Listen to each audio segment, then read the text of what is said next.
I counted down before.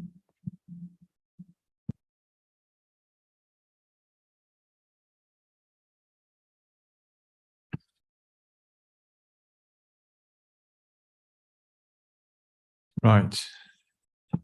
We're all here on time. Even Councillor Ball. I know, yeah. Something wrong? Okay. Welcome to the Planning Committee for Wednesday, 21st September. Sorry, I should say Ealing Planning Committee. So the agenda is, I will go straight to the agenda. Apologies for absences and substitutions. I don't think we've got any apologies. We have a couple of substitutions. Councillor Nand is, no. Okay.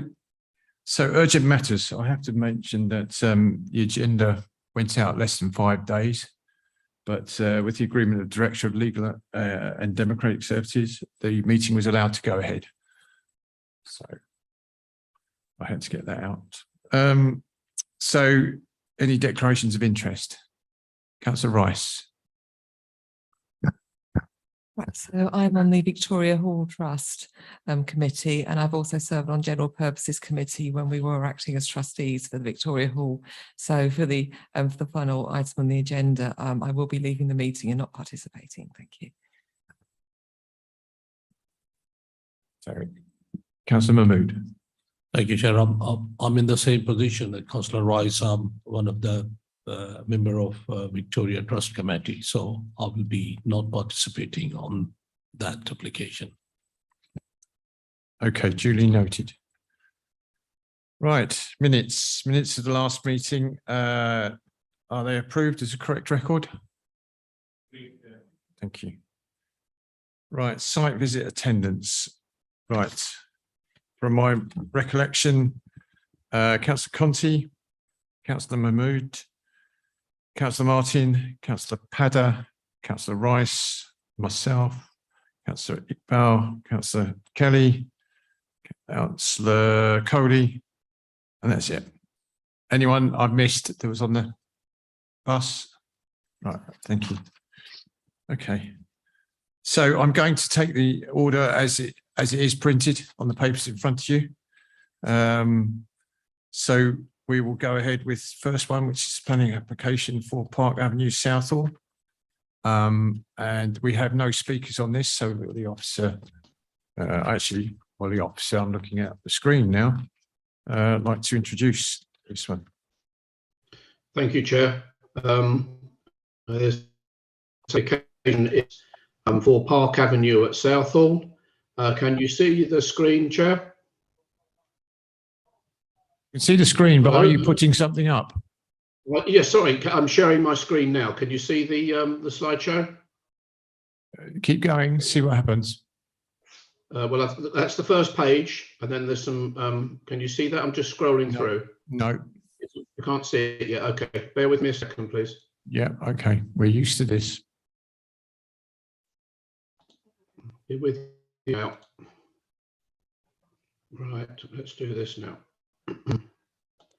Okay, you should be able to see that now. First page, Chair. Hold on a second. I think it's. Yeah, in your hands.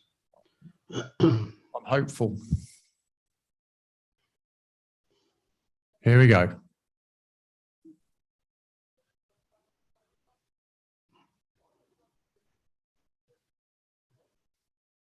Can you see it, Chair? Yes, sorry, yes. Oh, sorry, excuse me.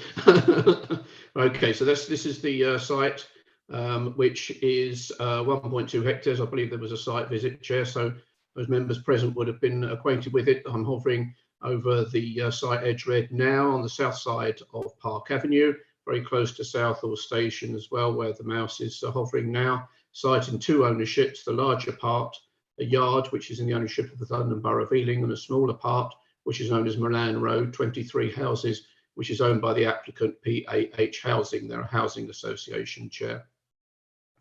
The site forms part of the wider SOU4 Southall cross reallocation in the development sites allocation, where it's set aside for comprehensive redevelopment for town centre uses, residentially led.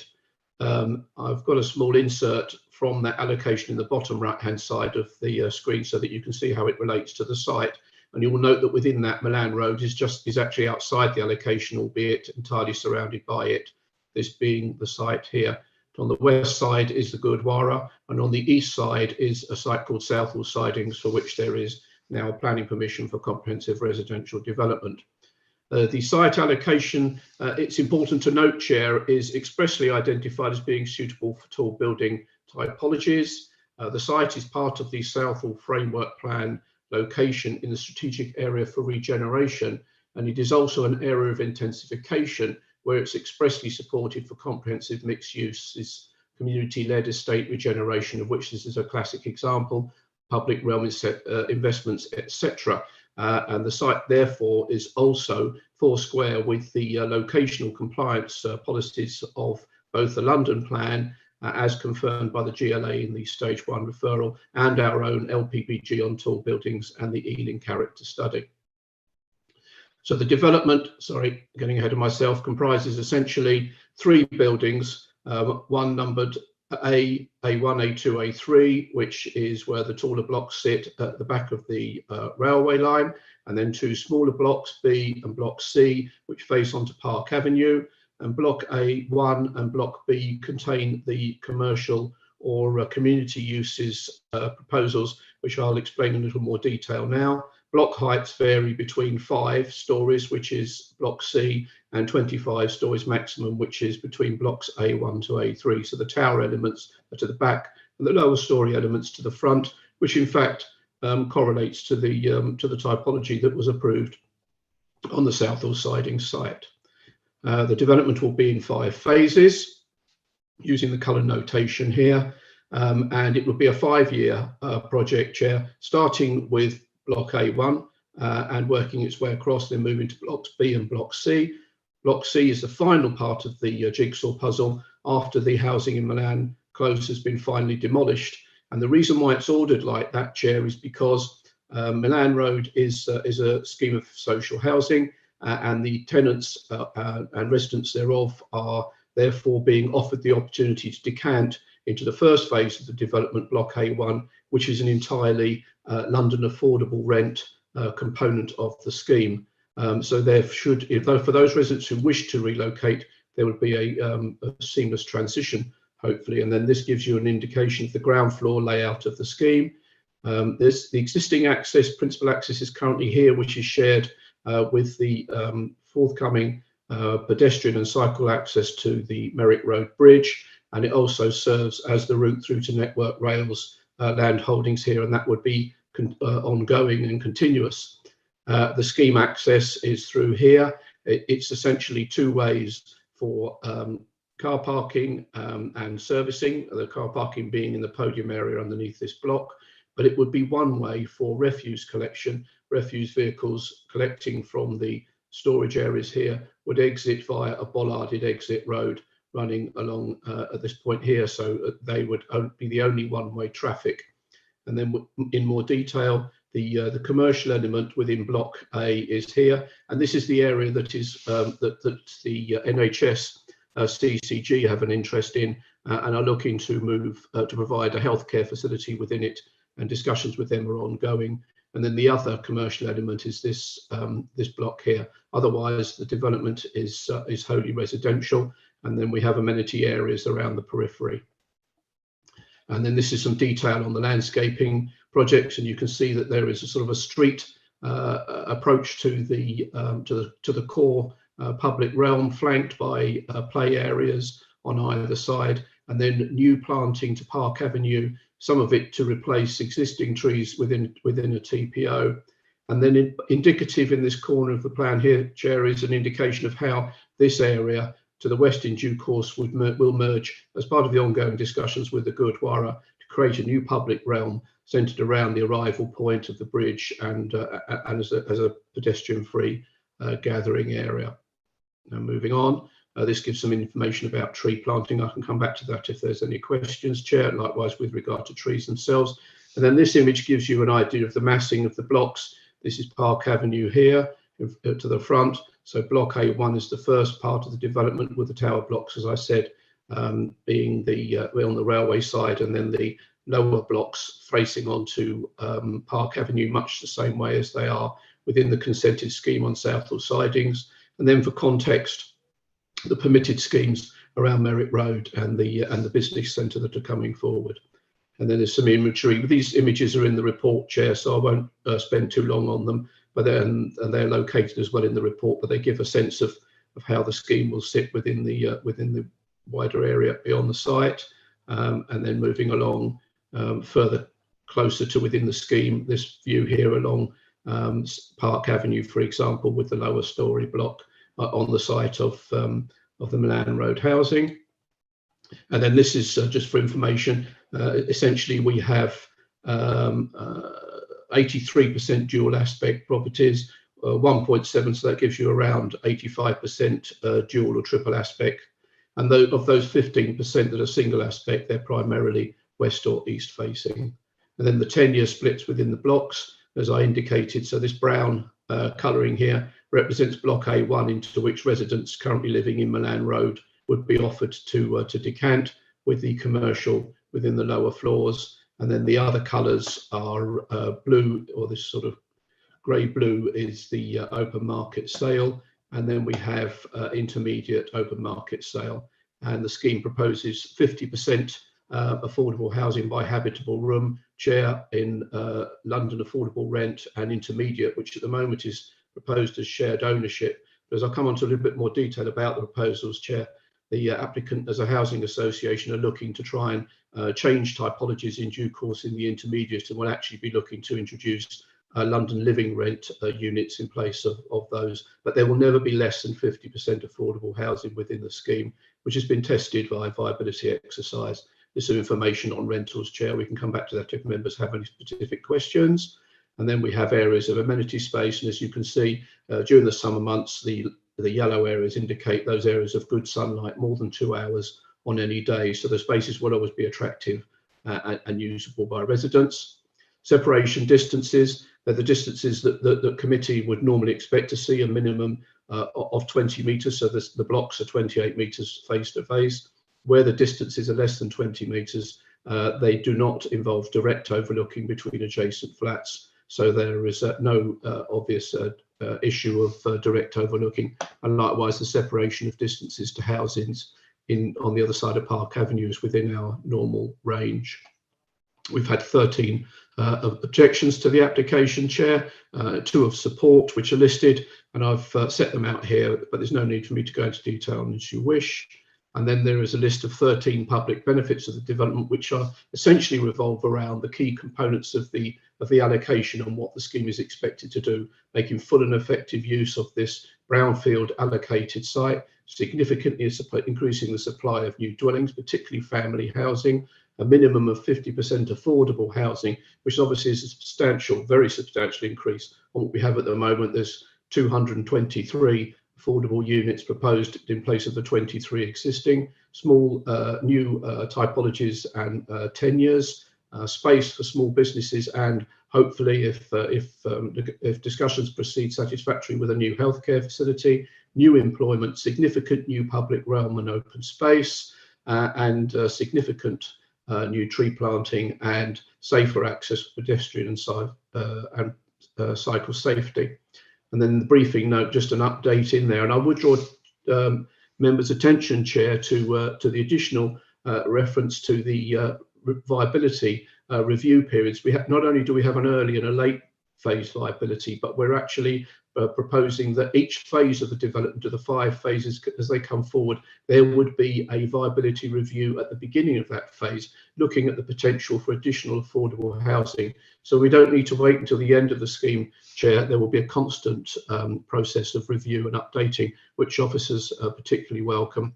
And so to conclude, as I've outlined, presumption in favour of sustainable development for this important scheme that provides new homes, particularly affordable family homes, new jobs in significant new public realm that will merge very satisfactorily in due course with the Gurdwara when it comes forward, and that these are clear and specific and very forceful material planning considerations that taking the development plan as a whole and the support for tall buildings in this location leads us to recommend grant with the referral to the Mayor. Thank you, Chair.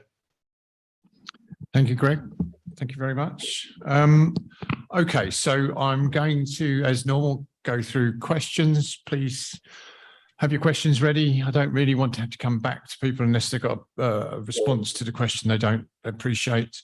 And then I will go into debate. So if you start debating now, I will stop you. I just want questions at the moment. So Councillor Conti, you show first. Councillor Khan, you said second, and that's it at the moment.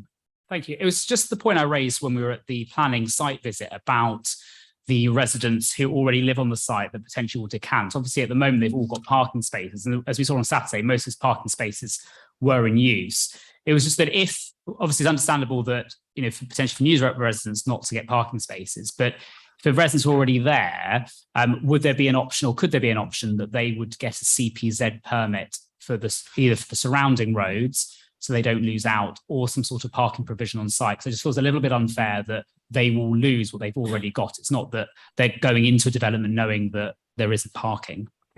Okay. Thank you. Should I take that, Chair? No, I'll get all the questions, or I'll get them in bunches at least. Okay.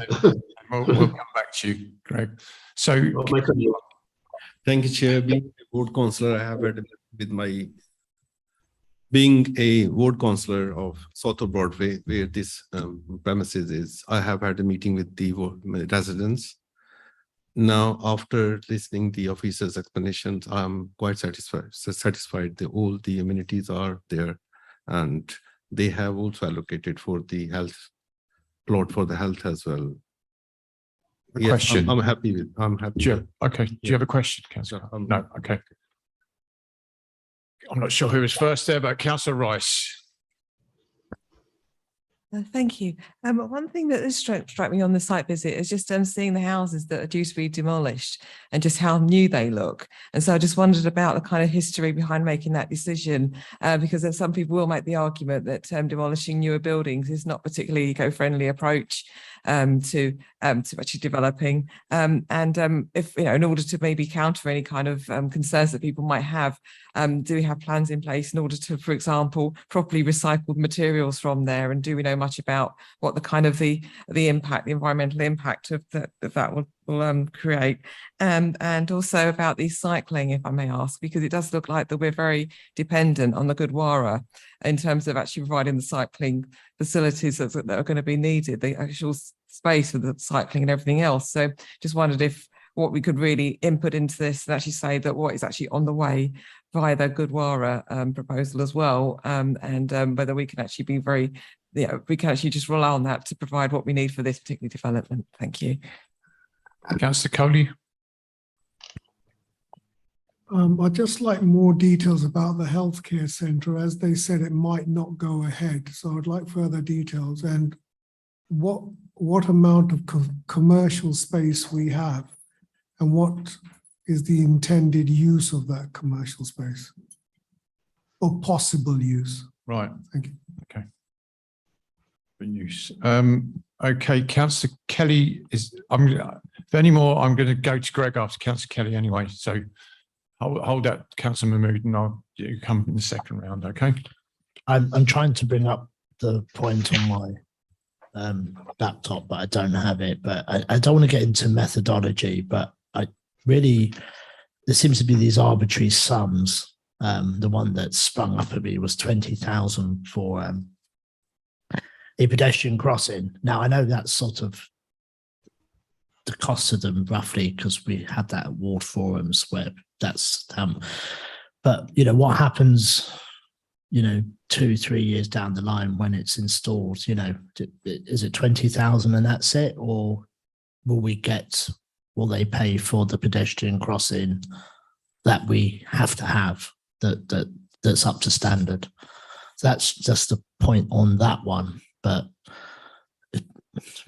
furthermore, be interested in how the methodology of all of those things, but we can't get into that tonight, I guess. Oh, perhaps that'd be for planning training. Yeah. Okay, Greg, those 5 or 6 questions from the 5 councillors, if you could take those, please, and then at least one more is showing. Any others showing, actually? Right, let's take Councillor Mahmood, and that'll be the questions done.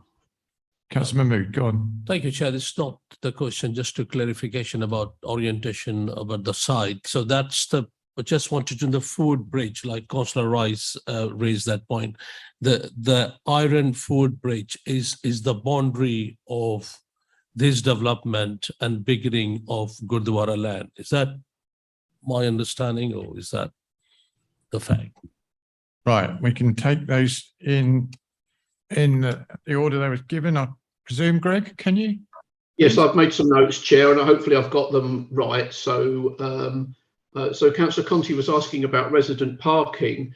The position is that the residents who live on Milan Road do not have parking assigned to their particular properties. In essence, all that they need to do is to register their licence plate with the PEH housing, and then that prevents them from being, they have an enforcement company who manage the car park, basically. So if somebody was to park their car and they weren't a resident, then they would get a ticket. Other than that, there is actually no allocated parking as such, and residents don't pay either for the provision of parking within the scheme. It's not a service charge or anything, so they can choose to use the parking or not as they so wish. So as that relates to the scheme going forward, tenants will be offered brand new tenancy agreements, and therefore any rights or privileges that they currently retained would be set aside in favour of new arrangements for the new scheme. Disabled residents, of course, would be able to ask for parking provision within the scheme. The 16 resident car parking spaces are all disability spaces. If residents wish to apply for a CPZ space or to renew a CPZ space, then they can in the normal way. The applicants don't know who has a CPZ space or not, if indeed they do have them, because it's none of PH's business to be sure. So if residents wish to stay there, then they can. But I think that the takeaway point specifically on this is that obviously the applicants have already begun engagement with residents of the scheme, and of the only 20 of the properties are currently occupied. No one has as yet said that they actually want to be decanted within the site. 10 have said that they wish to stay in Southall, but nobody has actually indicated a wish or desire to stay within the site. So issues with relation to parking are something that we don't have a definitive answer to at the moment, Chair. Is that helpful? Yeah. Let me try and expand on that. So what? This is a yes or no answer. Yes. So if they are currently abiding in the road, Yeah. they are entitled to ask for a CPZ permit as it stands right now, and therefore that CPZ permit can be renewed because they're not actually moving out of the area. Well, that might be that would be, but I think the only thing I would say, Chair, with regard to that, and I'm not close enough to this, is because this scheme would not one of our recommendations is that residents would not be entitled to ask for CPZ parking. The question, as is normal in essentially car-free schemes where there's an existing CPZ, then we would not expect that question to come forward. But the point is if you already, so I'm not really giving you a yes/no answer, Chair, because I don't know. The point is that if you already have a license, already have a permit, whether you could reapply, I think would really be a matter for the council to decide. So I'm sorry, I can't really give you a straight answer to that question. The applicants are. Hold it there. Greg, hold it there. I'm going to bring Alison in. My understanding, Chair, is that the Milan Road is actually a private road. So nobody, as far as I'm aware, has the benefit that if they're parking there, it's not by dint of having a CPZ permit, because that's not applicable to that road. They've got an agreement with their landlord effectively. And so generally, where we do lots and lots of schemes where we prevent CPZ permits. we always try and make sure that if somebody already has the benefit of a CPZ permit and they're staying there, then they don't lose it. But in this case, that isn't the situation.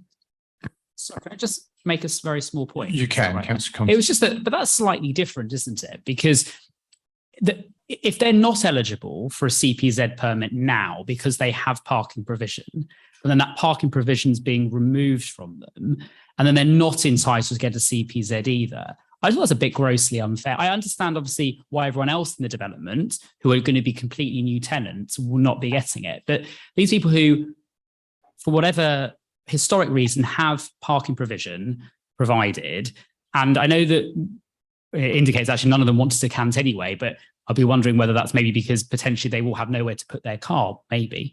But it just feels a little bit unfair to those residents who currently live there, who can park. You can make a point in the debate, but that wasn't the question. No, right, okay. Now you've had your point in the debate now. Right, not going to rehash that one. Right, Greg, you've got. Sorry. So I think Councillor Khan was just expressing his support for the proposal. Councillor Rice asked about recycling or reusing or retaining the existing close of housing. They were built in 1994, Councillor. Our approach to this from a regeneration point of view is that the benefits of providing significant increase in new and appropriate housing, which is clearly going to be constructed to a far higher standard of construction than the original or the existing houses were constructed. So what goes in now will be a step change in environmental quality compared to the existing. That's the first point. And the second point is that the point that Councillor Rice makes essentially with regard to reusing materials, that's of course the circular economy, and we have a condition number 33 in the recommendation that covers that, and obviously that would cover such things as reusing materials as part of the construction process as the opportunity arises.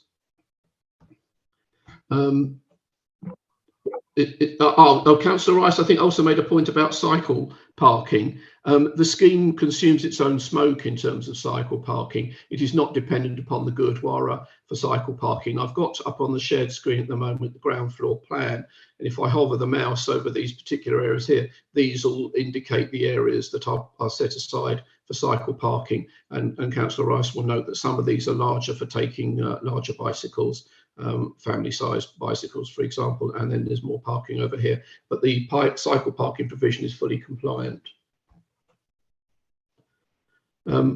Is that satisfactory? Councillor Rice, take some time and then we'll come back to it if you wish. Okay.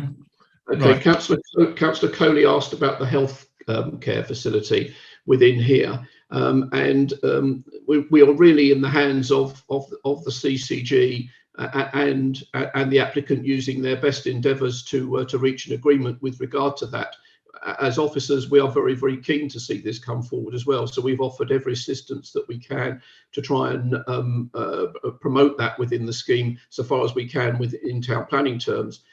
As it relates to the application, the proposed uses for the two areas of commercial or community space, we have the use class E, use class everything as I like to call it, which basically covers all sorts of space like employment space or cafe space or small business space. And then we also have the use class F2, which covers community facilities like nurseries or indeed a healthcare facility. So we have a maximum flexibility with regard to the amount of space. And in answer to the councillor's question, 1,239 square metres of community and employment space is proposed, of which 1,045 is in Block A1 and 194 in Block B.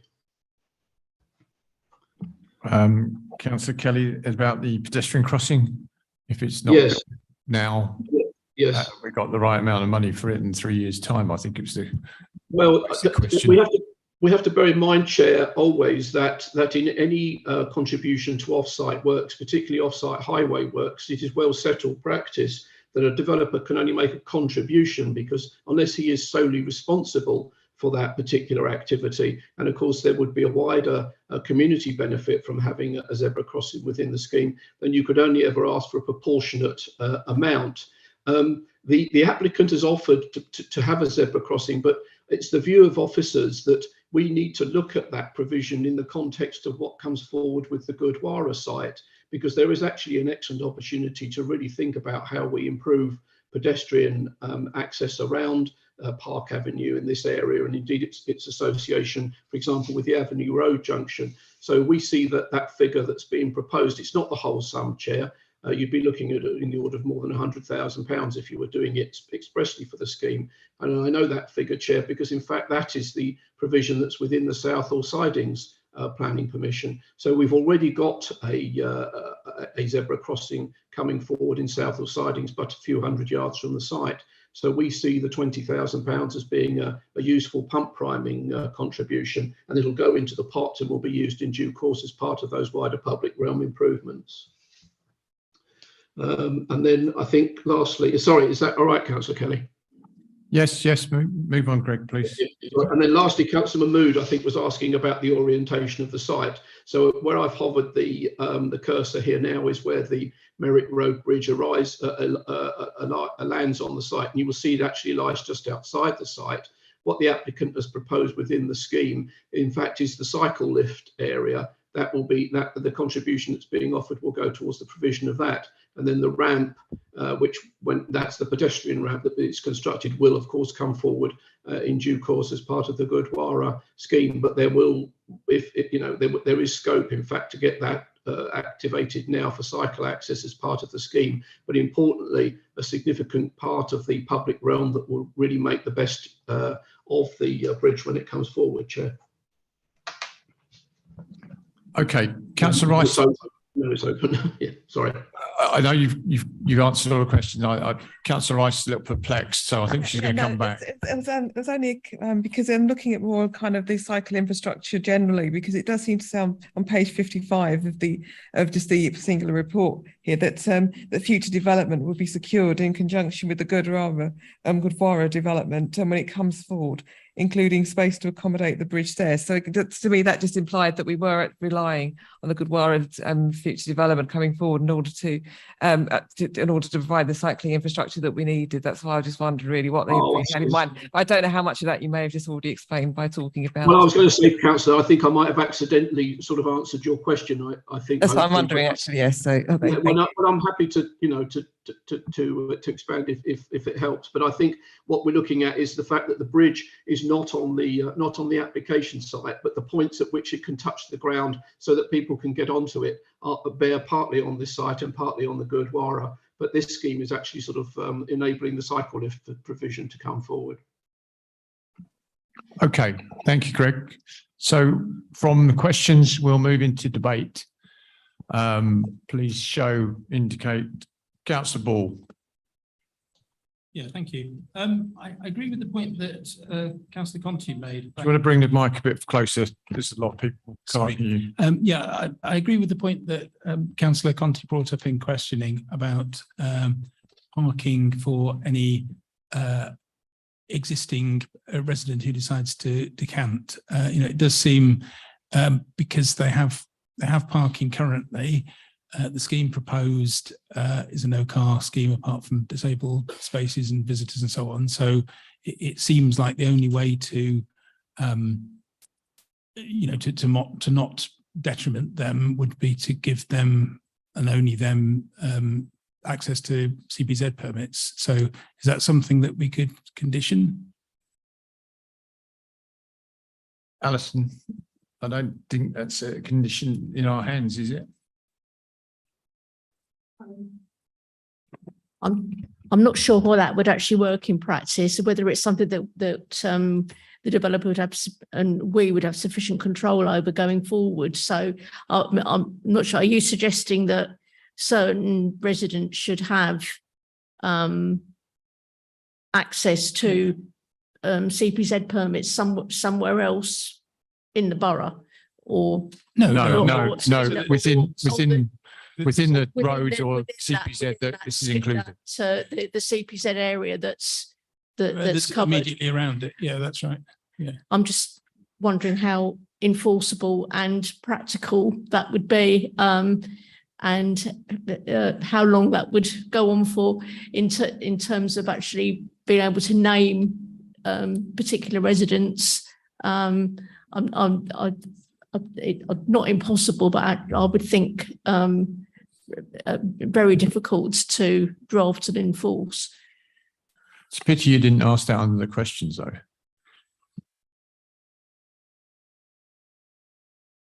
Right, Councillor Kelly. I mean, Councillor Khan's quite right. I'm sure he's right when residents say it's an overdevelopment, because I've got one in my ward at the moment, but and they said there's not enough this, there's not enough that, the gutters, the sewers, you name it. They'll say nothing can cope, but these developments do come, and we do cope. You know, life goes on, and what, and there is enough school places, etc., and there is a potential, and there seems to be a good plan to have a healthcare provision there. We know it's a slow process, and we know a lot of it's out of our hands, but the development is bringing this forward and it's encouraging it, so that's very positive. I think this thing about the park, and Councillor Conti picked it up, and he's quite, you know, he said, well, where are these people who are parking now, where are they going to park? But I think it may be a moot point when we get to it, you know, because it's 3 years down the line. And the reason that this is coming forward in the first place is because it's in a zone where we're being, the idea of this zone and what comes here is to have little cars. So is that what we want, or don't we want? You know, I want there to be less cars close to train stations, and this everything in this scheme facilitates that, as far as I can see. So I'll be minded to vote for this application. Okay, I don't see any further indications. I do now. Right, Councillor Mahmood, and then Councillor Martin. Thank you, Chair. Just on the clarification of that, this is just my personal experience about that. We were discussing about the existing parking facility, but sometimes we don't know for sure whether the existing residents have got right or arrangement with the landlord to park the right of the parking there. So before we go in there, we really don't know about that. But apart from that, I found myself this application has been designed for, like Councillor Rice raised that point, designed for the futuristic approach. So it will be designed to adjust the future development in terms of character in the surrounding area, especially Gurdwara. So by looking at the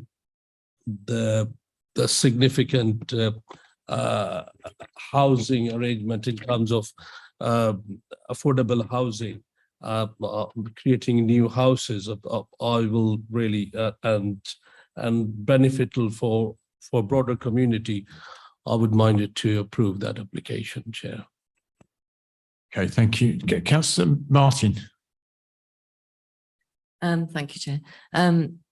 I think, like my fellow councillors, I also have a lot of sympathy with the current residents who may be losing their car parking spaces. And I do think it's a shame that we can't resolve that for them, because it might make a difference of whether or not they want to stay and move into the new development. Having said that, I think it's a hugely good sign that that is the main issue that we've picked up here. And broadly speaking, I think it is a good development. I'm really pleased to see that there's a possibility that there will be a healthcare provision on site, which is quite unusual, and we don't often get that sort of benefit from a development like this. So I'm very minded to support it. One last chance, otherwise I'm going to the vote. Okay, right. Okay, those in favour of this development, Land South Park Avenue, please show.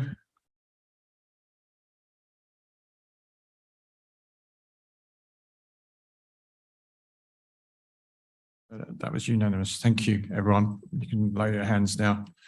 And we'll move on to the second one of the evening, second application, which is Castle Hotel, Victoria Road, Acton. Right, Chris, you're the officer. We have no speakers on this, by the way. Again, Chris, would you like to introduce, please? Thank you. Thank you, Chair. I'll just right, okay. Carry on, Chris.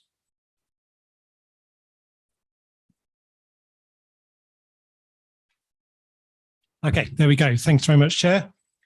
So second item on tonight's agenda concerns the Castle Pub in Northachton at the junction of Victoria Road and Wales Farm Road. As you'll be aware, the application site falls within the London Borough of Ealing, but also falls within the administrative area of the OPDC. The OPDC is, as you're aware, the planning authority for this area, and in accordance with the scheme of delegation between the two authorities, this application has been delegated by the OPDC to Ealing to be determined. OPDC and Ealing officers were both involved extensively in developing the proposals, both at pre-application stage and post-submission. The application itself is a detailed planning application seeking permission for the demolition of the existing public house and the redevelopment of the site to provide a part 32-storey and part 27-storey building comprising 462 co-living rooms with associated communal amenity spaces, including dining, lounge, gym, cinema, games room. On the ground floor and part of the first floor, a replacement pub is proposed. The proposed building is serviced off-street with vehicles entering from Wales Farm Road, accessing a service area to the rear of the building and exiting onto Victoria Road. All deliveries and refuse collection will be undertaken from this service route. 2 accessible disabled parking bays are also proposed to the rear of the building, providing direct and level access to the core of the building and the reception area. The proposal includes 2 levels of basement that will contain refuse storage, cycle storage and plant rooms.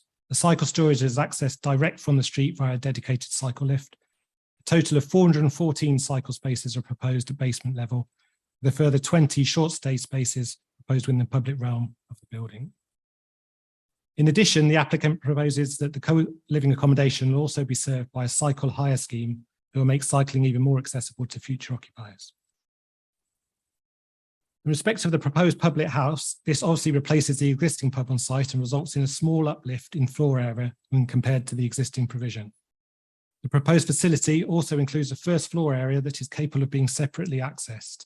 The community use agreement is proposed to be secured via the Section 106 agreement to ensure preferential community access to this space. Overall, the replacement pub will provide a good replacement for the existing facility and will be a new modern facility responding better to the needs of the existing emerging communities of Northachton. On the upper floors, a co-living use is proposed. Co-living is a relatively new housing project that provides a community living model or modern large-scale shared living. A total of 462 co-living rooms are proposed, arranged between floors 4 and 30, with 18 or 12 units per floor, depending on the floor level. The rooms vary in size between 19.5 square metres and 25.7 square metres, and each provides a living, sleeping area, kitchenette and ensuite bathrooms. Due to the size of the units are not intended to provide self-contained accommodation, and a wide range of shared facilities are proposed which residents would have access to and would be expected to make use of.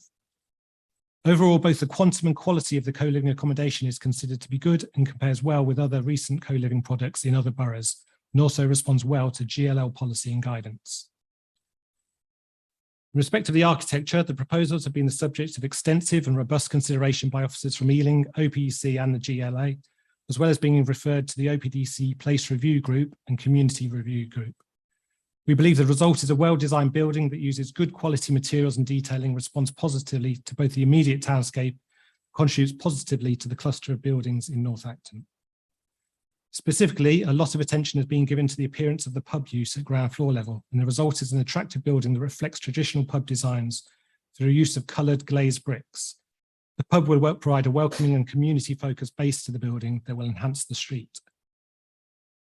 In terms of the application's consideration, 2 rounds of public consultation were undertaken, the first on receipt of the application and the second following the receipt of revised plans earlier this year. Consultation resulted in 31 neighbour objections, raising issues including overdevelopment, too many tall buildings, loss of the public house, lack of parking, disruption from construction, poor living conditions. Objections were also received from amenity groups, including the Ancient Monuments Society, Ealing Civic Society, and the Old Oak Neighbourhood Forum. The concerns of these groups are detailed further within the committee report. The application has also been subject of consultation with the GLA and OPDC. GLA have raised a number of detailed matters that have largely been dealt with by the applicant following the issue of the Stage 1 report. Minor outstanding matters associated with the urban greening factor and the energy strategy are dealt with via the conditions and relevant clauses within the Section 106 agreement. Further discussion with the GLA will be undertaken during drafting the Section 106 agreement prior to the Stage 2 referral, should the members approve this application tonight. Finally, as mentioned, the application is recommended for approval tonight, subject to the completion of a Section 106 agreement that includes a total financial contribution of just under 3 million, with contributions towards healthy streets and public realm, North London Acton station improvements, healthcare contribution, employment and training. In addition to these financial contributions, a further 13.1 million is proposed as a cash in lieu contribution towards affordable housing. The viability of the scheme has been extensively scrutinised by both our own advisors and the GLA, and the proposed offer has been considerably improved from when first submitted, and on balance is considered to be the most that can be generated from the scheme at this current time. Importantly, the Section 106 secures an early and late stage review, with any surplus identified at the late stage review being retained solely by the local planning authority.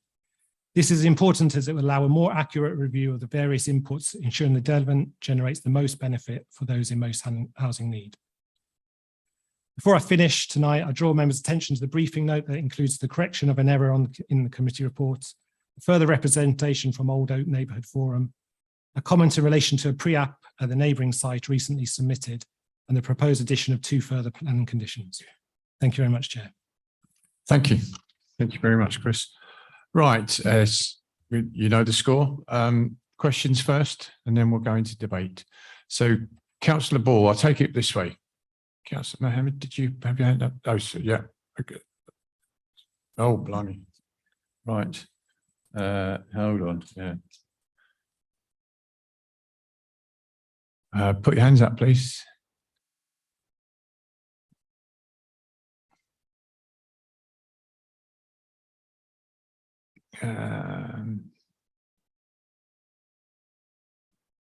Right, okay, there we go. Go ahead, Councillor Ball. Yeah, we've had quite a few applications for co-living schemes, and essentially the question is, have of the ones that have been built already, do we have any feedback of how they're working? You know, whether the applicant's vision of you know lots of happy people sharing facilities is happening, or whether they're turning out to be kind of substandard accommodation. Do we have any feedback on that? I don't know how you can measure happiness, but we'll try, Chris. I think. Hold on, we'll take them in. What we got? 6 people. Unless I get more indications, can we just park them and do all 6 at the same time, Chris? Unless they're multiple questions. Okay. Right, happiness. Right. Okay. 2, Councillor Mahmood. Thank you, Chair. Just a quick question about, as Officer mentioned about that application has been allocated by OPDC. So I just wanted to know in terms of our arrangement with this development, so OPDC, so we are not, I just wanted to assure that we are not sharing any contribution or anything with OPDC.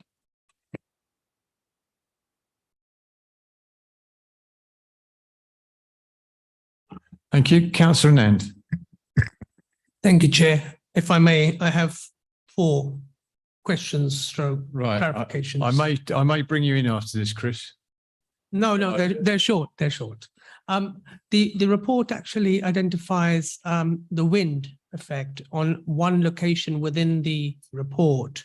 I just need clarification and certification that has that been addressed.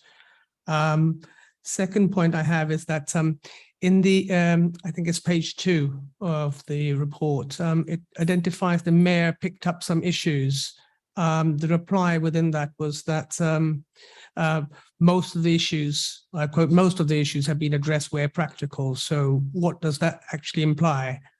Now, just two other points, a small clarification or identification is that I do welcome the Northachton contributions and the medical contributions. Do we have any further details of what improvements or they're going to be doing at Northachton, or is that a general figure that's just gone in? And for medical, are we having any provisions for the contribution is there, but is there going to be any doctor surgery, dentists or anything, or is that just a general funding that's going to go to the medical association? Thank you, Chair. There isn't another one. That's it. Right. Okay. Chris, we might as well bring you in on those, please. So we got happiness contributions, wind effect, mayor's issues and medical improvements, Northachton funding, etc. Okay, thank you. So just on the first one, Council Board, I'm not actually, the only development I'm aware of that's been completed falls in the OPDC area, and I don't have any first-hand experience of that development and how it's getting on, how successful it is. So I can't help you with that, I'm afraid. I understand there must be a demand for it, otherwise we wouldn't have all these developments coming forward, and so that's the only sort of evidence I can really give you, Councillor. I mean, on that, I think that's correct. I think the only scheme that's in existence is in the OPDC area. The collective committee have considered other co-living schemes, but they may, a number of them are still under construction, so we cannot measure the happiness level of those schemes at this current time, but it is something we can look at in the future. Sorry. Carry on, Chris, sorry. So Section 106 contributions, so they are shared with the OPDC. We collect them, and the various matters are, depending on what they are, but they are shared with the OPDC. Yes.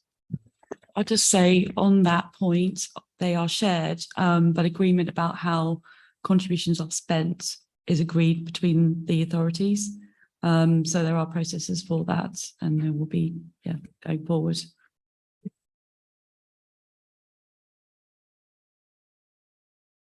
Okay, so the first one on the wind effect. So a wind assessment was undertaken, and the proposed development identified very little effect of the proposed development on the wind conditions in the area. A small minor impact was identified, and mitigation measures are proposed to make that environment one that is suitable for pedestrians. So a small minor impact was identified, and mitigation measures are proposed to overcome that. With regard to the mayor, so a detailed stage 1 report was produced as following the stage 1 referral to the mayor, and a number of, it was generally positive, a number of items for further detail were identified. As I say, most of those have been dealt with. The ones that are outstanding at this stage are urban greening factor. They wanted to be sure, they wanted the applicant to demonstrate in further detail that they had explored all opportunities to maximise the urban greening of the site. And to that effect, the briefing note does include a condition which requires the applicant to submit a further scheme to demonstrate they've maximised the urban greening.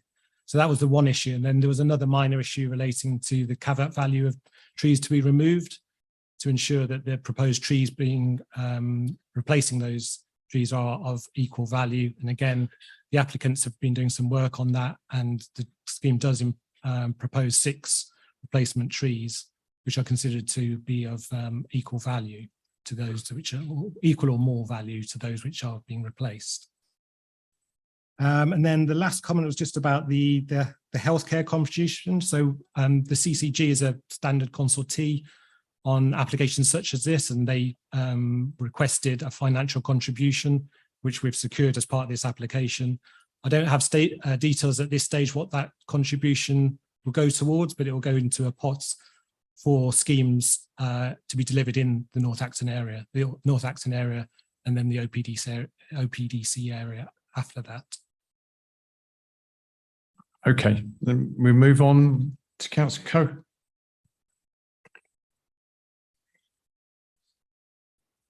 I didn't hear you talk about a Northachton station, but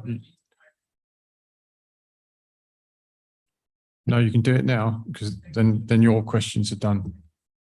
Can you use your mic? Sorry, my apologies. I did think I brought up Northachton Station. So there is some contributions to Northachton Station. Have we identified where that's going to be contributed to, or is it just going to go to TfL and they will allocate that? Thank you. It is requested by TfL, but it is to go specifically towards improvements to the Northachton station to improve access, pedestrian access primarily. But it is a scheme that is being developed by TfL in consultation with the OPDC. And so would that be towards a pedestrian-free access? I'm not sure of the details of the scheme at this stage, but I know they are working on a scheme in consultation with the two relevant authorities. I think you mean step-free access rather than pedestrian-free access. I mean, yes, yeah, lift or something.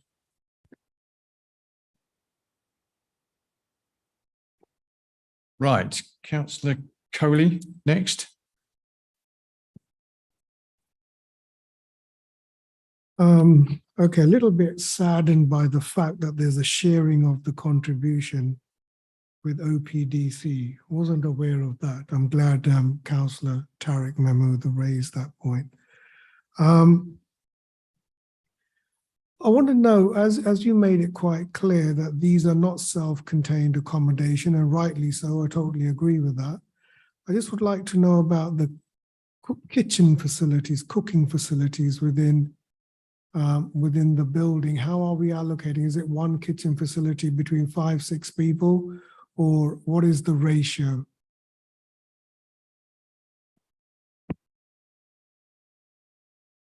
Hold on. We'll take Councillor Martin next. We'll take them in batches. Thanks.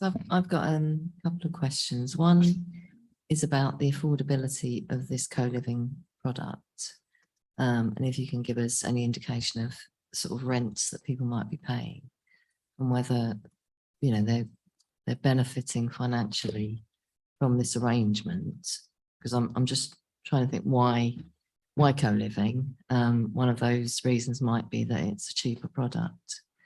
A second question is, I mean, we have looked at co-living schemes before and approved them, but I do believe that was pre-COVID. And it goes back to what Councillor Cody's just said, in terms of shared facilities. Are we talking about at least being able to contain those shared facilities? So that if there is a outbreak of COVID or something else in the future, that we haven't got a whole building of people that are in lockdown. You mean a management structure of those facilities? Some sort, yeah. Right. Okay. And Councillor Rice, you have more than one? Just the one, please. Okay. If I can just ask again about Northachton Station, because there's quite a substantial amount of money going into that. The report does say that Northachton Station is really at overcapacity. And I just wondered if there was really much scope for somehow money to be actually put into improving the frequency of buses, because there are buses that are going right outside that will take you to the overground, for example. Maybe that would be another way for people to travel into work or whatever. So that, I don't know if that would be possible to just improve the buses in that area, because some of those bus routes, I mean, there's quite a few of them, but I know some of them are quite irregular. So just wonder if there's something that could be done about that. Thank you. Last question that I'm aware of is Councillor Conti. Thank you. It was just on, there's a paragraph in the report about gas-fed boilers and the concern about their emissions, the environmental impacts, obviously long-term as well. And I know they heat the water, there's heat pumps that are in combination. Is this standard in terms of what you would expect with similar schemes being developed at this point in time? Or is this sort of at a lower, not quality, but in terms of environmentally, is this is this not up to what sort of the gold standard is at the moment? I just noticed that was mentioned in the report. I do have another question. Are you comfortable with another one? Councillor Mohammed. Thank you, Chair. Just a question, because it's a co-living, what is the security arrangements being set out in the development of this kind? Okay. I'm not even looking up for any more questions because, Chris, there's quite a few there. Would you like to address those, please? I'll do my best. Okay, so Councillor Coley, you mentioned about kitchen space. So that was an issue that was raised by the GLA during the initial consultation, and as a result, the kitchen space has been significantly increased, the number of kitchen units and spaces. In fact, the whole of the plan actually on the screen at the moment is dedicated to kitchen and dining space. Now, the amount of space allows all of the tenants or the residents of the building to be accommodated in 2 separate sittings. So it's sufficient to allow for that, and it's actually more than that. So it allow for residents and visitors to be accommodated in 2 separate sittings. But as you know, I mean, the use of the building would not happen like that. People would come and go, and so I mean, I think in summary, the kitchen space is considered to be sufficient. It meets with the GLA standards and is accepted. Councillor Cully would like to come back on that. Yeah, sure. For 462 residents, let's say 25% want to use a kitchen facility. Are you saying to me that there are 100 cookers, 100 sink facilities, and at least 1 meter to 1.5 meters of worktop area available for them to do the cooking? I think the way it's been explained to us, there's enough capacity, so it wouldn't be all 200 people cooking at the same time. It'd be some people would be sitting down eating. I said 100. Okay. I don't know if there'll be enough cookers for 100 people to cook at one time. There'll be enough people there's enough capacity for half the building, so just over 200 people, to be accommodated in the kitchen and dining spaces at one time. So that might be a combination of people cooking and sitting and eating and dining. And of course, not everyone cooks. It'd be cold food, etc. But I don't want to keep going on about this, but last go, Councillor Cody. My experience from running a number of HMOs, I think the cooking facilities is very important. Those rooms are not designed, the kitchenettes are not designed to cover cooking facilities. And I would say that is this a question? I would say 1 in every 5 residents probably requires a kitchen to be used. So I would expect something like this to have at least 80 sink facilities, 80 cooking facilities. By the fact you're saying that there's enough space for this many people to sit there, that's a different story. That's the circulating space. But I'm talking about the actual, at the moment, if you run a HMO, you would expect, and I think that's our planning rules as well, please correct me if I'm wrong, but there should be 1 kitchen between 5 people. So I would expect this development to enhance it. If we're going to allow this sort of development, is there a question? We should be enhancing the facility. And so could you please clarify what is the cooking facility and the kitchenette facility? The floor plans are shown on the screen at the moment. So they're split into separate areas with as you can see, a bank of cookers, dishwashers and sink facilities and large dining spaces. You can see on the plan there's 2 main spaces to the bottom right hand of the screen, with 2 large dining tables, and then you've got 3 separate spaces on each other wing, which is proposed facilities, and it's the whole of the 2nd floor is dedicated to kitchen and dining space. Just mention what's actually contained within the units themselves. Within the actual, So in the actual unit itself is a kitchenette. So it'll be a sink, a microwave or a small ability to heat up food, and a fridge. It wouldn't be much more than that. There'd be the intention is that they would make use of the communal facilities for cooking meals. Okay. Right, I think kitchens, right, let's move on. So I think the next question was why co-living? So the co-living project has become more popular over recent years, and it's sort of a stepping stone, if you like, between student accommodation and shared accommodation. So I think the sort of people that live here are generally young professionals, new into the workplace, and they want the convenience of a single rent, which covers all bills and cleaning of the facility, but also gives them a range of other facilities such as cinema, gym, all on hand and all covered by that rental charge. So I think it's convenience and a sort of a stepping stone between sort of student accommodation and the regular market housing. So I think there is a demand for it, and I think the quality of the project, certainly the quality of this project, is very appealing to that demographic. Chris, do we have a rental figure? I think was the question. It's a yes or no. No, I don't have a figure of what the rooms will be rented out at. No. Second question was asking about the management plan, and I think there's two questions surrounding this. One was about if there's a future outbreak of COVID or something similar, and then the second was just the last point was about security arrangements. So there will be a management plan, and the draft management plan was submitted with the application, which provides details of how the building would be managed in the long term to ensure the safety and well-being of the residents. So that is in place, and we expect the applicant to submit a final management plan once the operator has been selected.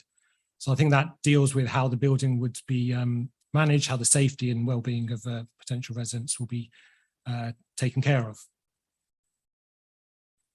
Okay, next, buses. Yeah, so TfL did comment on this as a part of the stage 1 consultation with the GLA. The TfL commented that there was no capacity issues on local buses. So sometimes we do secure financial contributions to go towards bus services in the area, but TfL didn't note that that was an issue in the Northachton area. So the contribution requested from TfL is solely towards Northachton Underground Station. Then Councillor Conti asked a question about the gas-fed boilers. So as you've seen, it's predominantly a air source heat pump solution, and that is sort of common and expected. In this case, it is required that gas-fed boilers are required just to top it up, so the last 20%. And in this particular case, that's considered acceptable. Due to the constraints of the site, the size of the site. So I mean, there's all sorts of systems coming forward, but this isn't unusual. And as I say, there were some concerns were raised with regard to the impact on air quality, but on balance, it was considered to be acceptable because it was only a very minor contribution that the gas-fed boilers were providing. And I'm presuming at some point in the future, gas boilers will be redundant, so you'll have to do something about it. In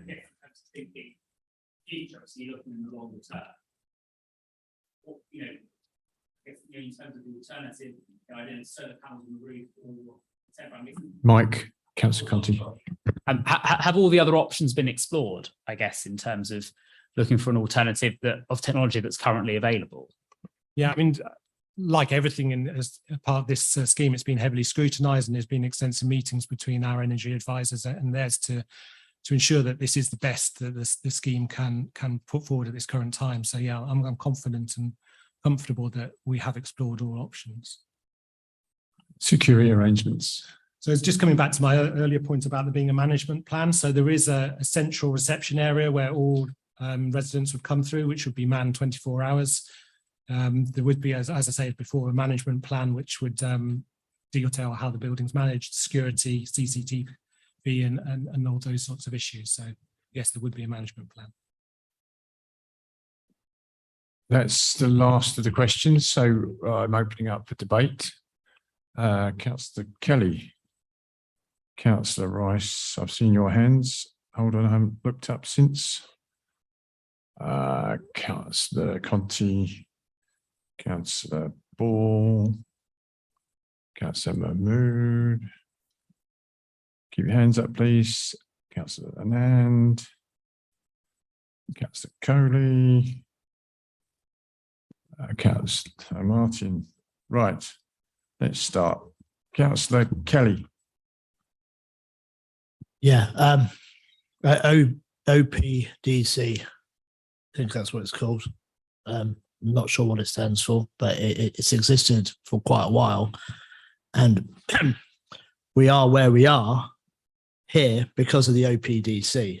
So the fact that we get a certain sum of money and by chance some people in Brent, you know, get something, or the people in Hammersmith and Fulham get something, it's fine, you know, because it's the same roads that we, you know, it's the same roads that they're going to be using around there.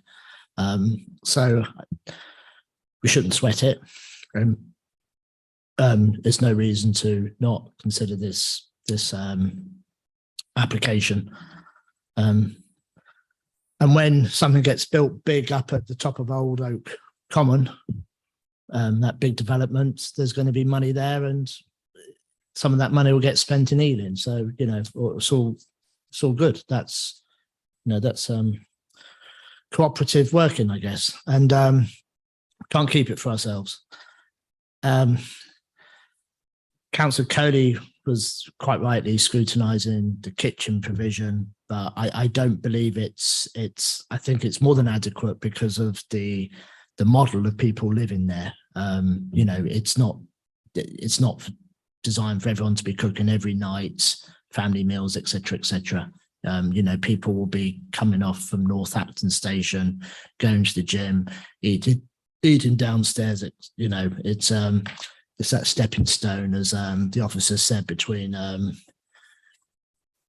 being a student and having your own accommodation. It's a shame we don't have some more information at the collective, but it occurs to me, because we were talking about happiness metrics, I never heard of it, but I'm confident the happiness metrics will be much higher in time, much because it's going to be close to Northachton station, where there's shops, some coffee bars, etc., etc. But the real good news here, for me, is the pub design, because I was with I was out on the site visit, and this is an excellent bookend to Victoria Road.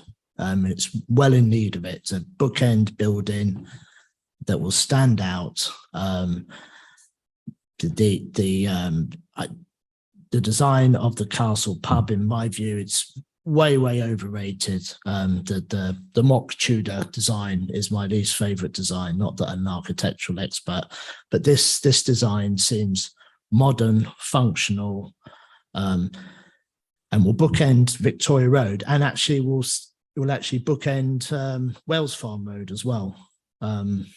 So absolutely no hesitation in granting this application. Oh, and a significant contribution has been made as well. Councillor Rice. Financial contribution is.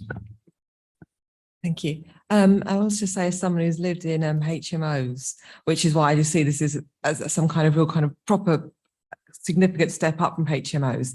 I lived in HMOs for 9 years across Ealing and Brentford and Leytonstone. And so I've seen every horror story. I've had every issue when it comes to waiting to use a cooker, waiting to use a bathroom, and everything else that goes on.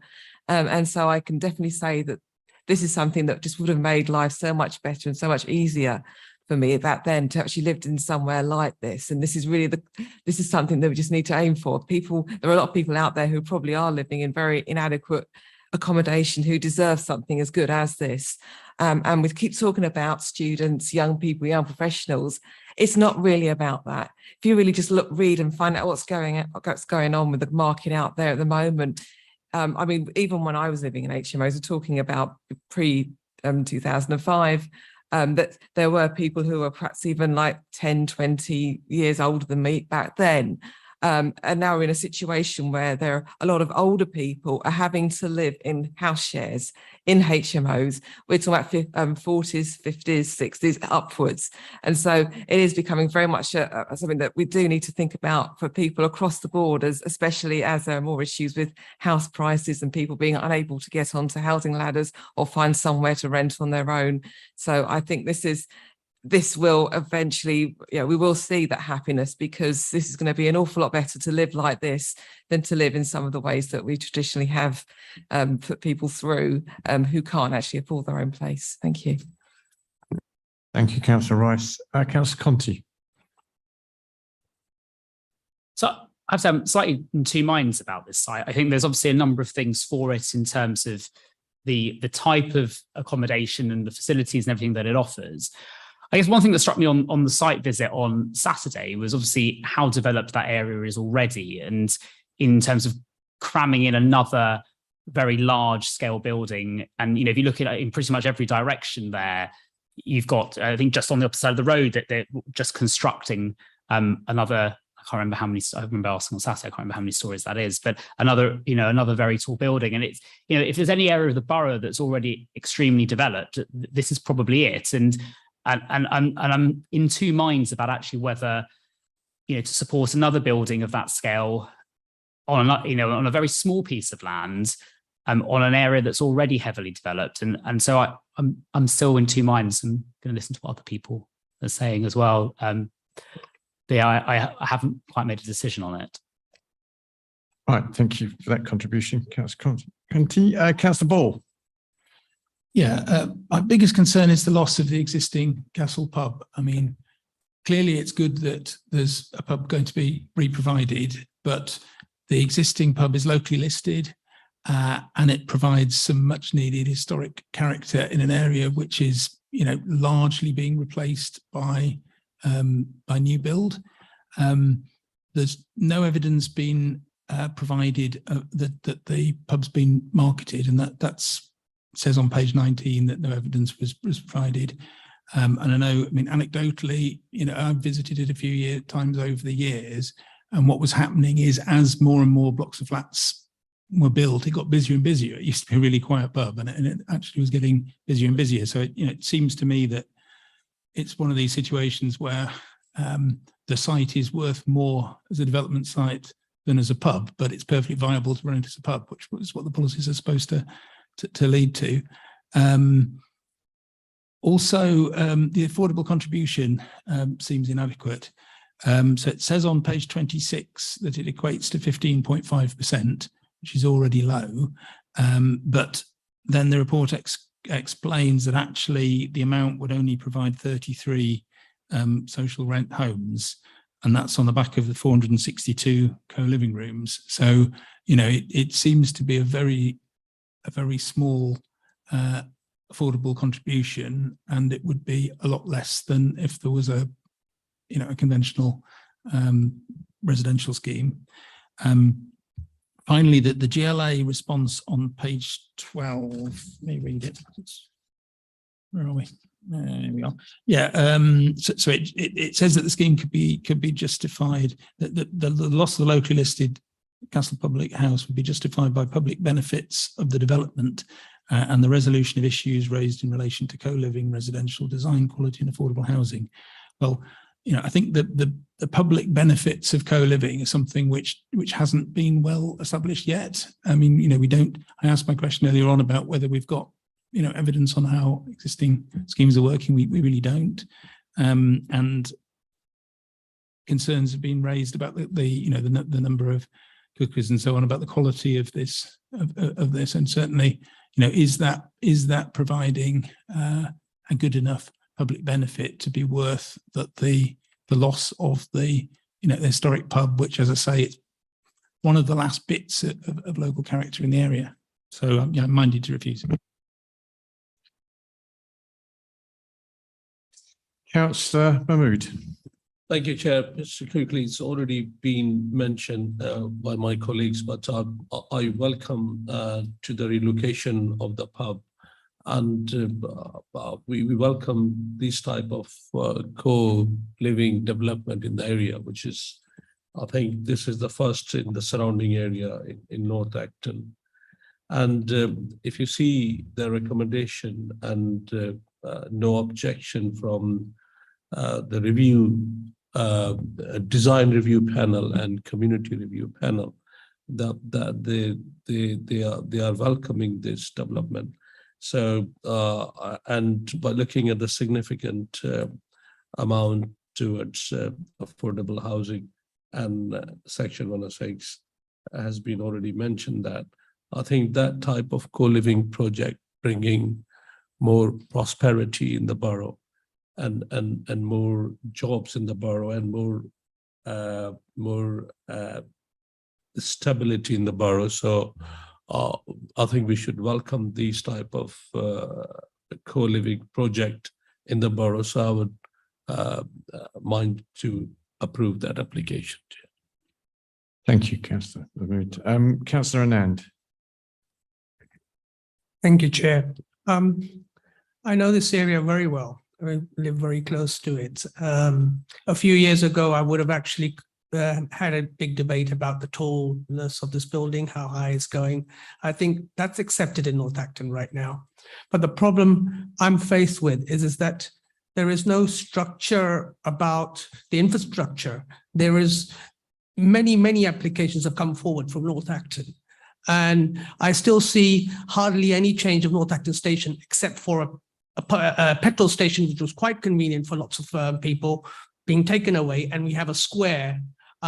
We're forcing people through a small tunnel of Northachton Station. It still has got, we've still seen no structure about pedestrian-free access, and it's a very narrow channel there to get through, step-free, where when I mean, say, a lift or something, there's no structure going towards that.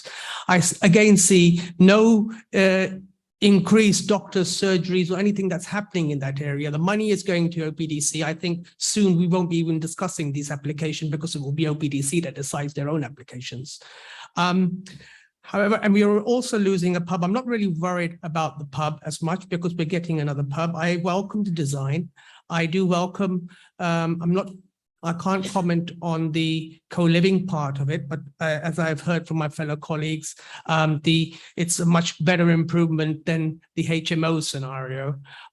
So I'm minded to approve the application, but I still see many shortcomings for Northachton Station. I really would encourage people, the planning department, because it's our responsibility to ensure that we give something to our residents. And I feel that we're falling short, both with Northachton Station, both with surgeries, both with the fact that we don't have any dentists around there. Nothing is actually being done for the area.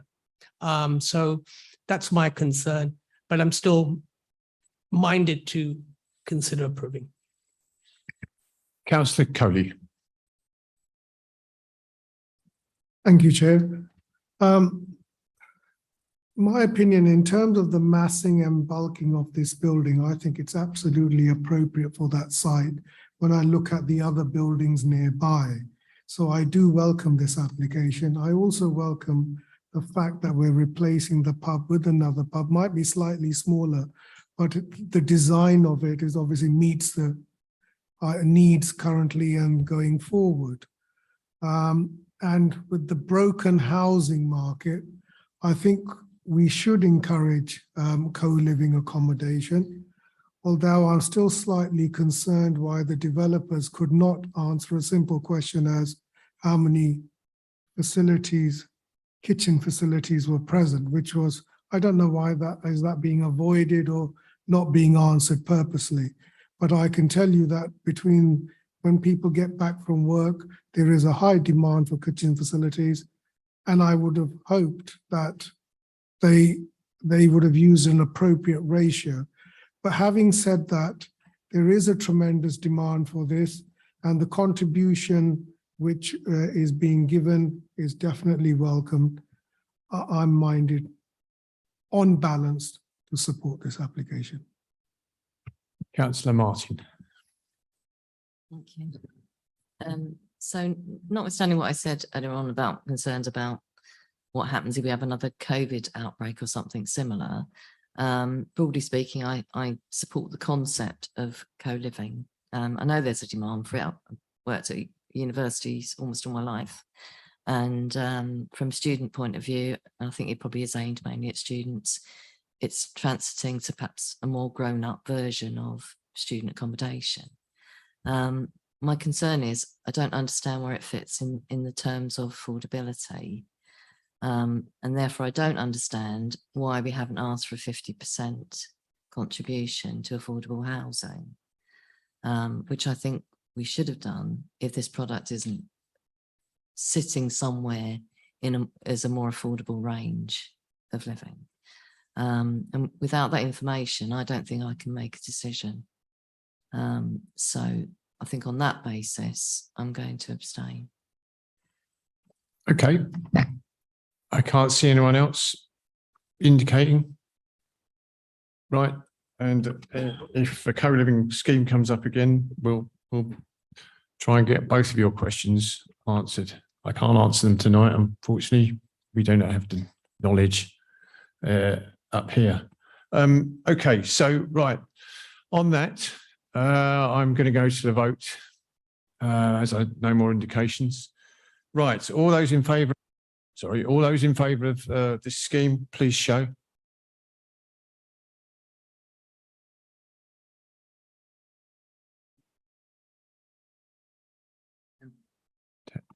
Right, all those against? Abstentions? One. Okay. Right, therefore that is carried. Approved, should I say? Okay, thank you very much. We'll move on. I'm sorry, Chair, can we take a 2-minute comfort break? You can, because I think the thank gallery is likely to vacate. 2 minutes, and I'm counting. Because some people have been waiting all night to make their contribution, and it's not fair to keep them too long, please.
Remember, you are being recorded, so just be careful.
Right, are we all here? Oh, that's a stupid question, isn't it? So, right, okay. We are moving on to Cavendish House and Century House, Uxbridge Road, Ealing. We have two speakers. Do we have two speakers on this? Yes, we do. So, can you introduce it, John? And then we'll come to yourselves and we'll explain the rest from there. Okay.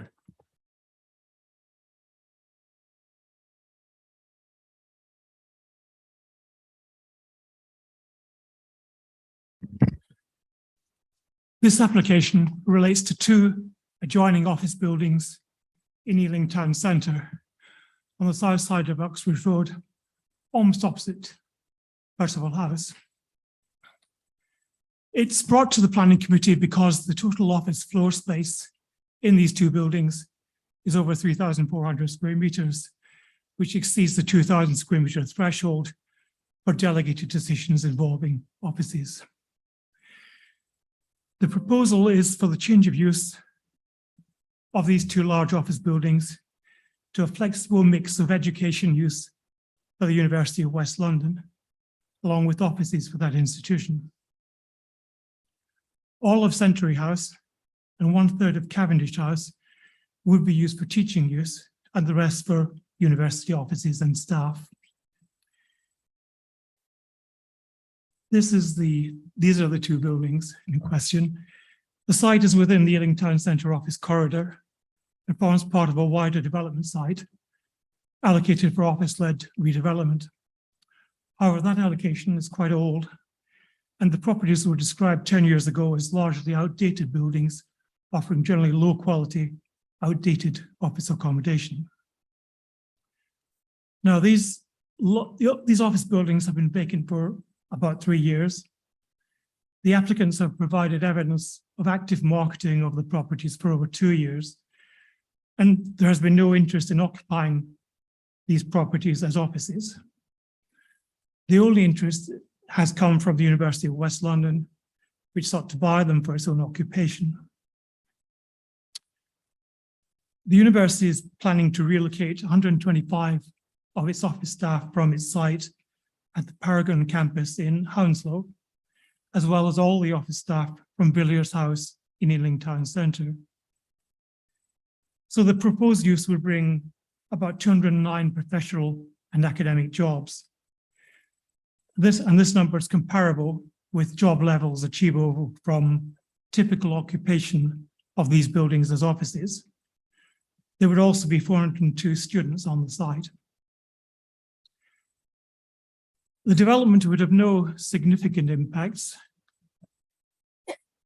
on the amenity and working conditions of adjoining occupiers, partly due to the nature of the proposed use, but also the sizable separation distances from any nearby dwellings, and no objections have been received to this proposal. No additional car parking is proposed, and it's not considered that the proposed education and office uses would have any greater impacts on the local highway network than the former office uses. And a travel plan is required by condition to help reduce car trips to the site, and 136 cycle parking spaces proposed. So overall, the proposal would provide a number of planning and regeneration benefits to Ealing Town Centre. It would bring back into economic use two large office buildings which have been vacant for several years. It would provide an increase of several hundred jobs in the town centre. There would be economic benefits to town centre businesses from spending by the increased number of university staff and students located there. It would also strengthen the town centre as a focus for culture and education, and would help rebalance it as a broader range of town centre uses, including daytime, evening and nighttime activities, and enhance its vitality and viability. In our view, a personal permission applying only to the University of West London would not lead to a substantive loss of employment space in the town centre in the long term. And it's also worth noting that a change of use from offices to education use by Aston University was approved on the neighbouring office building at 53 to 55 Oxbridge Road in 2014. So on balance, the proposed development would be consistent with the aims of relevant policies for Ealing Town Centre, and we're recommending it for personal approval. Thank you, John. Patrick Chapman, would you like to, yeah, as you may well know, you've got 3 minutes. We will indicate with 30 seconds to go, and we will stop you at 3 minutes. Chair, let me just save you the pain. I chair the local conservation area panel. I'm not objecting. We're not objecting. We were invited to speak. We're supporting this. And we put no comment into the officer, but generally we're supporting it for all the reasons that the officer has outlined. Possibly not the nighttime economy, won't go there. But no, we're very pleased. Bring these offices back into use. Thank you, Patrick. Victoria, you have your day in court too. So again, you've got 3 minutes, and you will be told 30 seconds to go, and we will stop you at 3 minutes. And thank you, Patrick. You've saved us some time there, by the way. Good evening. I'm here on behalf of the University of West London, who own both Cavendish House and Century House. Notwithstanding the recommendation for approval and the supportive officer's report, we wanted to provide some emphasis to the comments that you have just heard. The university has been established in Ealing for a number of years.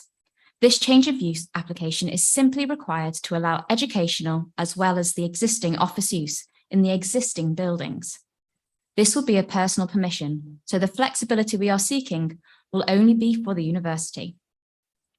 The proposed change of use will provide a number of planning and regeneration benefits for Ealing Town Centre, including bringing 2 large vacant office buildings back into beneficial economic use after lying vacant for over 3 years. It will introduce 200 jobs to the town centre, and it will add additional economic benefits to local businesses through the increase in spending by the proposed university staff and students. There are no external alterations proposed as part of this application, and the properties are separated by 60 metres to the nearest residential property. In terms of the proposed students that will be based and taught here, these will be from the Drama Studio London and the Institute of Policing Studies, which are both University of West London owned institutions. Drama Studio London is part of the prestigious Federation of Drama Schools and provides specialist professional actor training for the theatre, television and film industries. They are taught by working professionals, and many have had other successful careers before embarking on actor training.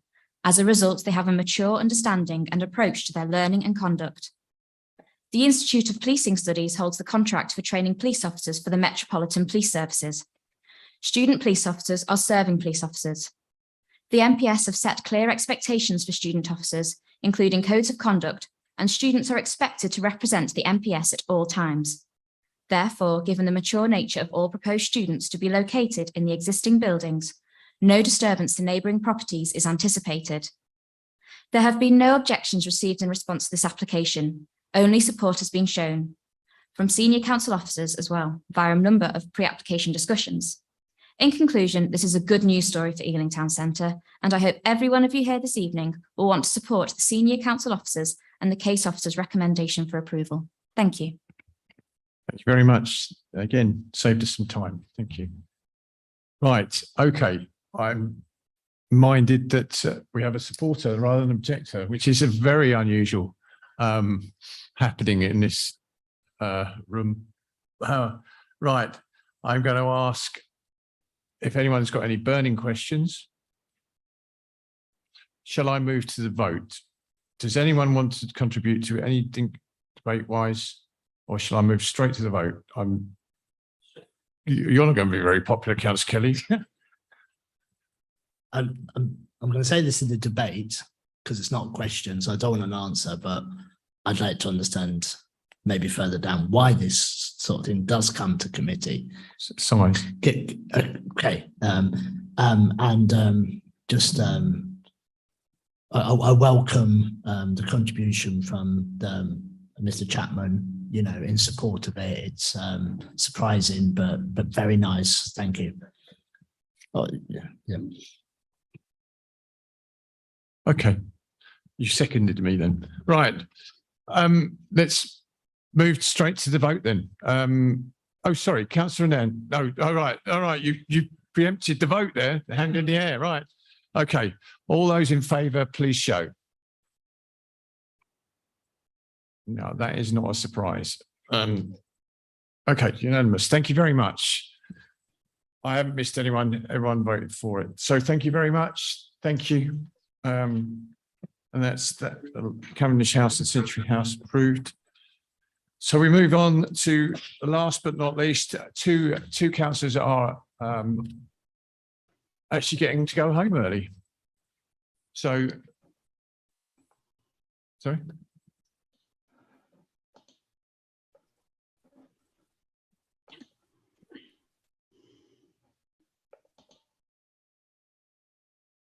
Good night.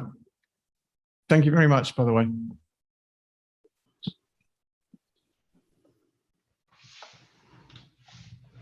Right, okay.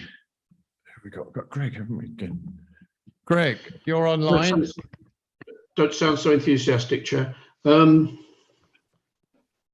Sorry, I didn't mean that. That came across badly. Sorry. You're online. Sorry. Would you like to introduce this, please? Yes, Chair. I'm sharing my screen now. I hope you can all see it, cover page of the presentation, and I'll be brief, but I am aware that there will be members of the committee who will not have seen this before. If I explain, Chair, that this is an application for listed building consent, and euphemistically, it is an application for a renewal of a listed building consent, because as I explained in the executive summary, when planning permission was granted in 2019 for the conversion partially of Town Hall and extension for the Hotel, Democratic Services and Community Uses facility, listed building consent was granted at the same time, albeit when the listed building consent it was issued, it was slightly ahead of the planning permission, as a consequence of which the planning permission is alive until the 11th of November, but the listed building consent has expired, hence this application, so that the planning permission and the listed building consent can be implemented simultaneously.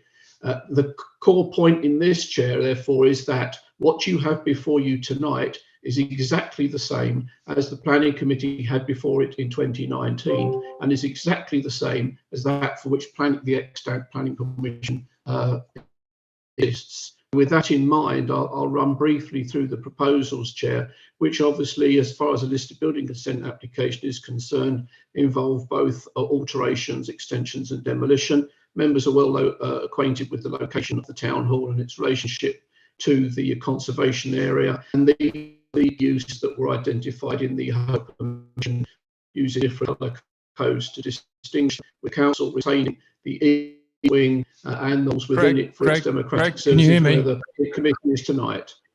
Yes, I can, Chair. There are some words there distorted. I'm not sure the committee actually heard the last couple of sentences, maybe 2 or 3 sentences of yours. Would you like to repeat or Tracy those, please? Yes, Chair. Did members catch the point that this is effectively a renewal of the planning permission granted in 2019? And that this development is exactly the same proposals as was granted permission in 2019 as it was in the planning permission, which is extant. So for the avoidance of doubt, there is nothing new in these proposals. It is simply a renewal. Okay. And just right, and with that in mind, then I'll go through the presentation of the proposals, which involve as part of the listed building consent, obviously the alterations associated with the permitted conversion of part of Town Hall into a hotel with community activities and retained democratic facilities using these different colour codes. And I'll go through these as swiftly as I can. These were the principal areas proposed for demolition within the Town Hall. As I said, I repeat, all of which has already been consented one before and is contained within the extent planning permission. And likewise, these are the areas principally where new extension would go at the back of the building, with the other works being primarily internal, some changes in the interior of the building, but you will see that the core components remaining the same, and all that which is comprised and retained by the council, including the Queen's Hall, where the planning committee is sitting, unchanged by these proposals, and likewise by on the upper floors. And then this is a CGI image, Chair, of the extension, which is primarily to the front and back of the building. And then I'll sit through this as I go. So here's Town Hall as it exists. Greg, Extension. Hold on a minute. Greg, can you hear me? Chair. Right, hold on. Your sound is cracking up a little bit again. I'm just looking at committee. I think you're getting the gist of what he's saying. Well, I'll hold on. Are you happy to? Well, I'm very happy to. Yep. Yes, but a lot of people indicated they were happy to carry on, John. Let me, Greg, can you do it? Yes, Chair. A couple of sentences, please. Let's see if it's mended itself. Is there Yes, something about your mic that's not working properly? No, Chair, it's fine. I think it's just the signal.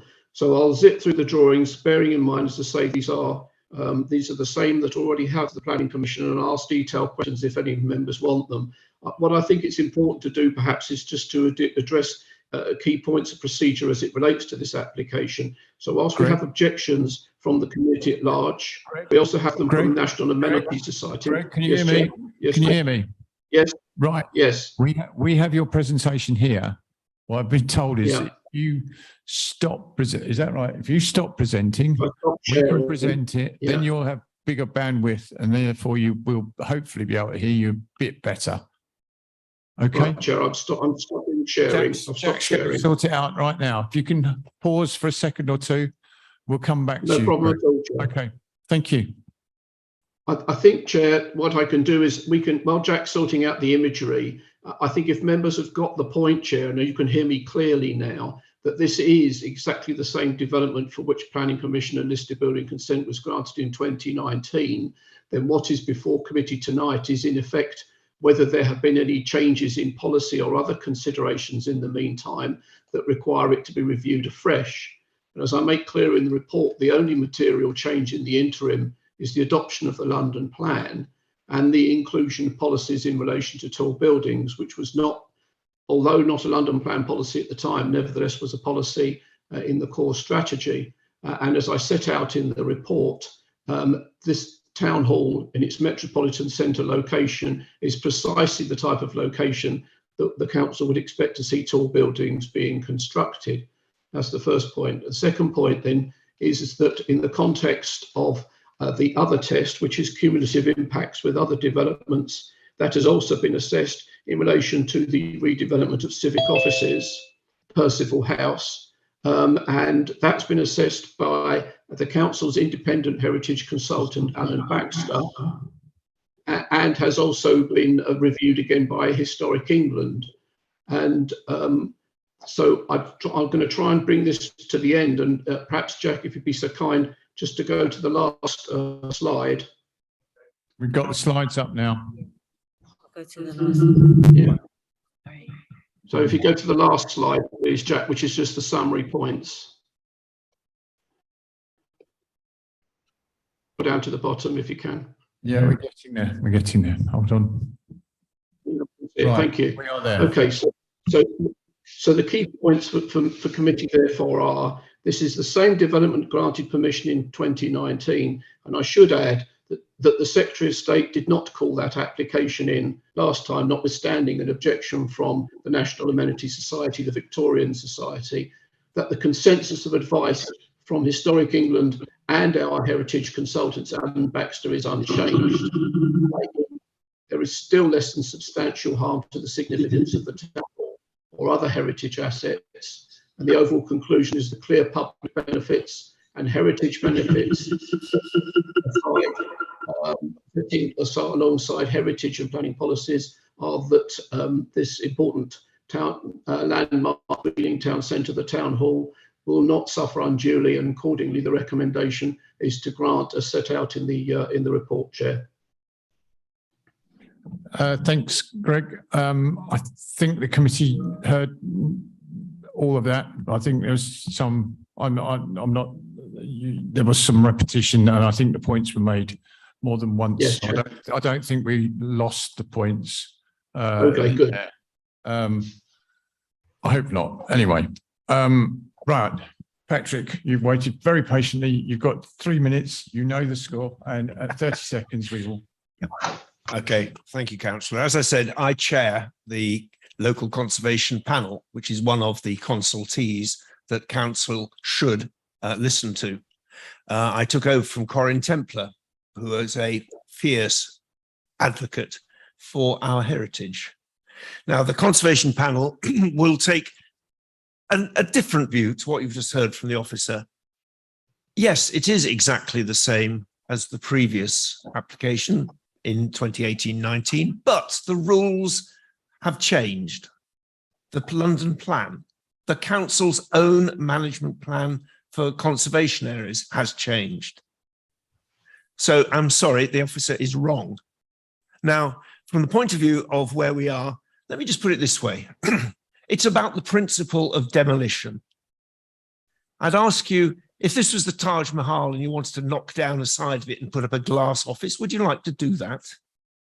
If this was the Palace of Westminster and you wanted a bit more space, would you knock down Big Ben and put up a glass monstrosity next to it? No, you wouldn't. So why is it that in Ealing it's all right to knock down part of the Victoria Hall, and all this is a listed building? This is a listed building. Would you want to knock it down? Would that be on your conscience? Particularly at the moment, as been pointed out in the objections, and I'm speaking on behalf of a number of people here, hundreds of people, the ownership of the Victoria Hall is not clear. Now, as has been correctly pointed out by the officer, this isn't actually a planning point, but the least you should do, I believe, is wait until that case has gone through court so you know where you stand. Now, so it's very, very straightforward. I ask you, is this less than substantial harm to knock down part of this building? Yeah, you're saying it is harmful. Just at what point do you believe it is harmful enough that it's okay? Rest that on your conscience if you want to support this. I personally believe, and so does the panel, and so do many other local residents, that this should be parked until, firstly, the ownership is decided, and secondly, whether your consciences believe that knocking down part of this historic building is acceptable. I'm looking at the pictures that have been put forward by the officer, and I cannot see how you believe this is acceptable. 30 seconds. Thank you. So just put it this way.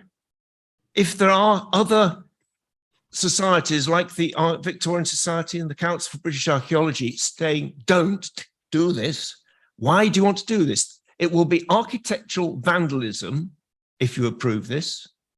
And I would ask you to live with your consciences if you approve. I'll say no more. Thank you. Very well timed, Patrick.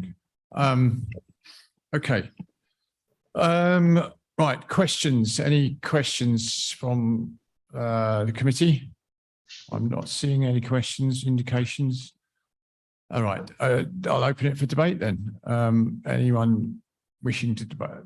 Councillor Ball. Yeah, I think Patrick Chapman made a very good point that the current court case that is ongoing involving the Charity Commission, the council and residents is very salient to this. So I would like to move deferral until the result of that the court case has been known.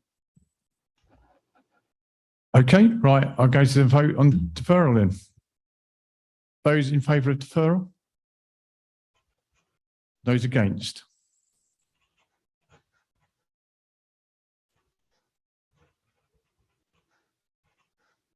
So it's 2 for, 1 against. Okay, right. So the deferral is lost, Councillor Ball.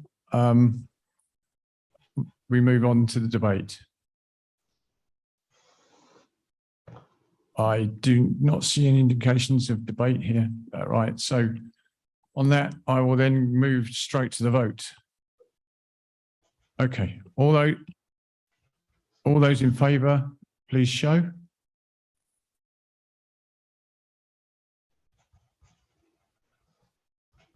Nine. All those against? 2.